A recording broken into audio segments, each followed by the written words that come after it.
For decades, they have been the workhorse of the British Army. Now 100 of these Land Rovers are patrolling the borders of war-torn Syria. Here in Lebanon, the Land Rovers are a symbol of an unusual but long-standing relationship between the local armed forces and the United Kingdom. The British Army has already helped build watchtowers along the border on the old Northern Ireland model. The re-armoured and outfitted Land Rovers arrived in February for use by the Lebanese Land Border Regiment, providing extra security as the civil war next door grinds towards an end. It's unusual because Lebanon is by no means a country fixed in the Western security orbit, nor did it become a British responsibility as a result of our own wars like Iraq or Afghanistan. Lebanon, since its own civil war, has been in a state of uneasy peace. Its government is a coalition of parties and religious sects, some pro-Western, others loyal to countries and regimes Britain normally regards as hostile, like Hezbollah and its backer Iran. The support offered Lebanon by Britain and other Western allies is not without its critics for that very reason. The Lebanese border situation with its near neighbours, Syria, Israel, Lebanese, Hezbollah, means that border security is not just important to Lebanon, but also to the UK.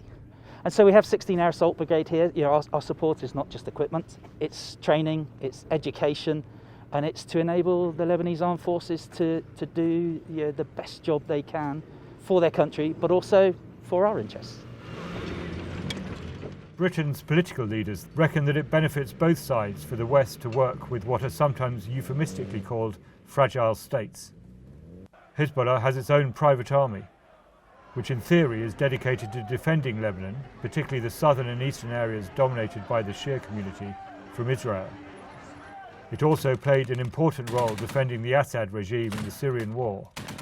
But it is supported by Iran, and it is listed by both Britain and America as a terrorist group, even though it has MPs in Lebanon's parliament and is a key faction in the governing coalition.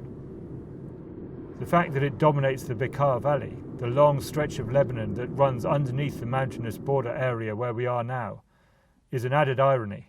It is not an issue that Lebanese army officers can discuss, given its sensitivity. This series of mountains are the borders with our eastern borders with Syria. Borders everywhere, same challenges.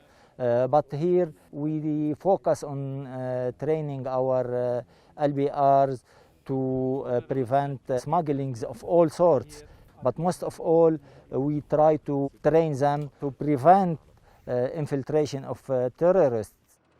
This kind of terrain, it's hard to control very well. We try to give our soldiers the knowledge, the skills, how to deal, how to react, how to watch those borders.